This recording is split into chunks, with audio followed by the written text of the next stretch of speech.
E eu converso agora ao vivo com o presidente nacional do Democratas, o senador José Agripino Maia. Boa tarde, senador. Boa tarde, Murilo. Boa tarde, telespectador da Tropical. Prazer. Prazer. Senador, nos últimos dias chamou muita atenção essa polêmica em torno dos contratos, a empresa do ministro Palocci.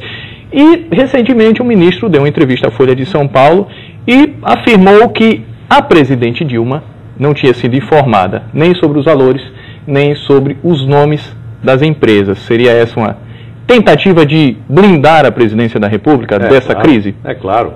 O objetivo claríssimo aí, na entrevista, inclusive, que ele deu ontem a uma emissora de televisão, a Globo, ele claramente procurou blindar o governo de um problema que é dele.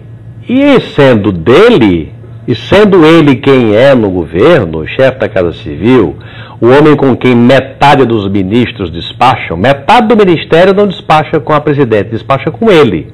Ele tem um mega problema, na medida em que ele blinda ou procura blindar, dizendo isso que Dilma não sabia, isso e aquilo, ele procura blindar o governo, a presidente, de um problema que é dele, e sendo ele quem é no governo, é um problema do governo. Só que ele não conseguiu, porque para ele blindar o governo, para o governo estar isento da convivência com a improbidade, porque claramente o ministro Palocci é acusado de fazer tráfico de influência. Tráfico de influência. Alguém que fatura 10 milhões de reais nos meses de novembro e dezembro, pós a eleição, sendo ele o poderoso que era na campanha da Dilma, sendo ele o futuro chefe da Casa Civil, faturar 10 milhões em 2 meses, quando a empresa dele faturou 160 mil reais um ano inteiro, 4 anos antes, é evidente que se supõe que tenha havido tráfico de influência. É legítimo o cidadão brasileiro imaginar que com a força que ele tinha, ele faturou vendendo informação privilegiada e fazendo tráfico de influência. Qual é a forma que ele teria para dizer que não houve tráfico de influência? Era dizer quem foram os clientes dele, quem é que pagou os 10 milhões a ele. Qualquer empresa que venda, emite nota fiscal e tem o direito de dizer com quem negociou. Ou se alguém tiver dúvida, ir buscar lá a informação a quem você vendeu o seu produto. Se tiver dúvida com relação ao fisco, recolhimento de impostos, a coisa mais fácil do mundo é você ir à empresa e dizer, você vendeu a quem para recolher quanto de imposto. A empresa diz. É obrigado a dizer, mas ele não. Ele se recusa a dizer quem são os clientes dele que pagaram os 10 milhões. E ontem ele disse uma coisa que é terrível. Ele disse que não exibe ou não informa quem são os clientes dele porque não quer expor terceiros. Ora, o brasileiro que estava assistindo a entrevista tem todo o direito de achar que o ministro dizendo que não informa porque não quer expor terceiros, porque a exposição vai levar à condenação. Qual é o negócio legítimo que exposto gera suspeita? Nenhum.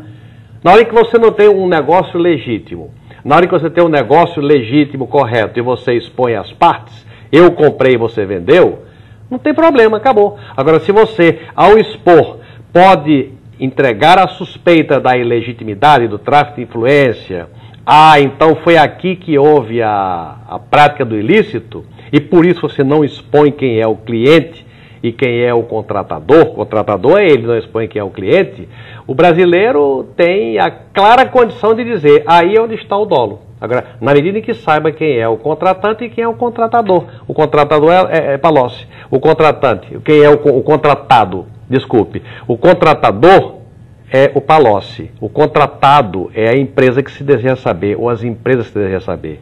Na medida em que ele não diga quais são as empresas, o brasileiro tem todo o direito de suspeitar de que houve tráfico de influência. Porque entre negócios legítimos, a coisa mais fácil do mundo é você dizer quem é que está envolvido. Se você não diz quem está envolvido, você enseja a suspeita de que haja algo irregular na operação. Se ele quer livrar a suspeita do governo, se ele quer isentar o governo da suspeita, diga a relação, exponha a relação de a quem é que ele prestou serviço, de quem é que ele ganhou os 10 milhões, para ver se foi legítimo ganhar 10 milhões em 2 meses, quando não ganhou nem 200 mil em um ano, para que o brasileiro entenda, não houve tráfico de influência, não houve. Não, ou então, diga, o brasileiro vai dizer, não, aqui está claro que houve tráfico de influência, como no caso da WT, a W Torres, em que foi descoberto que essa empresa foi objeto de uma consultoria do ministro Palocci, e essa empresa recebeu um dinheirão de volta de imposto da Receita Federal. Aí vem a polêmica, não, mas foi a decisão judicial. Não, a decisão judicial não mandava devolver o dinheiro, não. Mandava que a Receita avaliasse, ajuizasse. A Receita poderia ter entrado com recurso, mas não, rapidamente pagou. Pagou e essa empresa deu, além de ter oferecido o contrato a Palocci, ainda deu uma gordíssima contribuição à campanha da ministra Dilma, então ministra Dilma. Então tudo isso, né, que está contido na entrevista, na minha opinião, só agrava a situação do ministro Palocci. O governo hoje está metido num enlinhado de dificuldades que só o ministro Palocci pode esclarecer. E o ministro perdeu uma grande oportunidade de esclarecer na medida em que negou ao Brasil a lista dos clientes dele, para que o Brasil pudesse dizer houve ou não houve tráfico de influência. Senador, falando em oportunidade para prestar esclarecimentos, na próxima terça-feira o ministro foi convocado para prestar esses esclarecimentos, foi convocado pela Comissão de Agricultura da Câmara de Deputados. Mas já existe o comentário de que haveria um movimento para que essa convocação fosse anulada. Como é que você enxerga isso? Pode agravar a crise, a possível anulação? Bom, depois dessa entrevista, se o governo for manobrar para evitar a aprovação que a TV já registrou, com todos os detalhes, a votação, a aprovação da convocação do ministro da Comissão da Agricultura, se o governo levar esse assunto para o plenário e truculentamente derrubar a convocação, é porque o governo quer assumir a crise Palocci.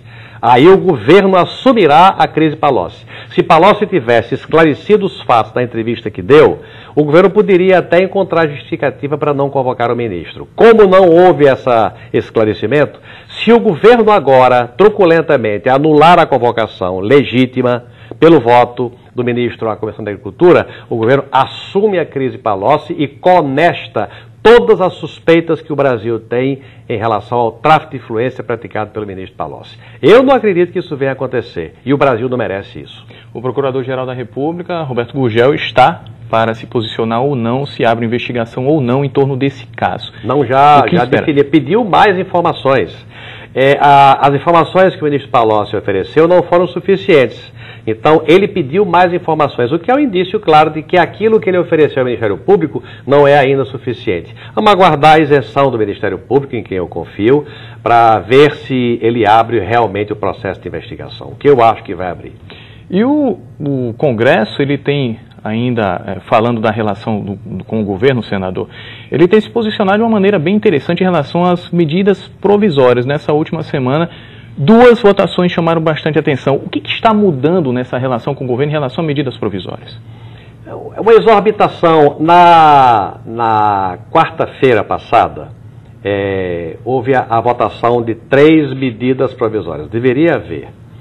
Nós começamos e combinamos, nós da oposição com o governo, combinamos de fazer a ordem do dia, que normalmente começa às 4h da tarde, antecipar. Combinamos começar às 2h30 para que houvesse tempo para o debate das 3 MPs. A primeira delas, uma medida provisória é normalmente um diploma legislativo, um projeto de lei que deve tratar de um assunto. Essa primeira, que é 17, tratava de 54 assuntos diferentes. Você votar sim ou não a uma matéria que trata de 54 assuntos diferentes é temerário. Porque você pode ser a favor de um e não ser a favor de outro. Ser a favor de outro e não ser a favor de outro. Se você separar a MP por temas, você pode votar sim, não, sim, sim, sim, sim, não. Mas não votar sim para tudo que se misturou, sendo assuntos dos quais você discorda em relação ao seu voto. Para uma matéria você vota sim, para outra matéria você vota não. E impingiram ao Congresso 54 temas numa única matéria. Um desses temas era a prorrogação da reserva global de reversão, que é um sequestro que o governo coloca na sua conta, na minha conta, na sua conta de energia elétrica, encarecendo a conta de energia elétrica, para um fim que nunca aconteceu. É para o governo ter um dinheiro disponível para, digamos, toma a concessão da Cosern, aí indeniza a Cosern. Toma a concessão da Light, aí indeniza a Light. Nunca aconteceu ao longo de anos e anos, nunca aconteceu isso no Brasil. Então, este dinheiro, está sendo guardado para equilibrar o superávit primário, para ter dinheiro para pagar juro da dívida interna. Ou seja, o brasileiro recolhe dinheiro para um fim, que é para indenizar eventuais concessões que não estejam correspondendo à expectativa, dinheiro que não é usado nunca com esse objetivo, que encarece a conta da energia elétrica, que prejudica o brasileiro, que tira a competitividade de empresas brasileiras que vão pagar a conta de energia elétrica mais cara do que nos Estados Unidos, do que na Índia, do que na China, do que no Paraguai, e tira a competitividade que leva à perda de empregos. Então, todo o meu raciocínio é votar contra a prorrogação por 25 anos dessa malfadada reserva global de reversão.